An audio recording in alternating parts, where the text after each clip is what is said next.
Mars 2009, plus de 7000 personnes défilent dans les rues de Saint-Denis pour réclamer une hausse de salaire, mais aussi la baisse des prix sur les produits de première nécessité.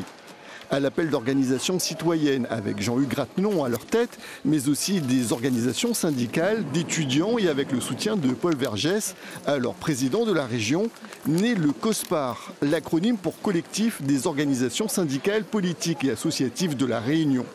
Des avancées ont eu lieu, comme la mise en place de boucliers qualité-prix. Et pendant 3 ans, les salariés touchant moins de 1,4 SMIC ont reçu une revalorisation salariale s'élevant jusqu'à 1 500 € par an. Ce matin, lors de la matinale de Réunion Première Radio, Jean-Paul Paquiris, secrétaire général de Force ouvrière à La Réunion, relance l'idée d'une telle mobilisation. Nous, on prépare un COSPAR à 2, donc avec la CGT, avec l'ensemble des organisations syndicales qui ont bien compris que la problématique de la vie chère, c'est un vrai sujet ici à La Réunion. Vous préparez un COSPAR 2, ça veut dire une mobilisation aussi massive que c'était en 2009, c'est ça? Exactement, donc parce que vous savez que ce gouvernement, donc il n'entend rien. On nous parle de dialogue social, mais à chaque fois c'est pour nous faire passer leur réforme qui remet en cause toute l'ossature de la République, et ça on ne l'accepte pas. La CGTR était le syndicat majoritaire lors du premier COSPAR. Pour son secrétaire général, Jackie Balmine, sans la mobilisation de la population, impossible de relancer le mouvement.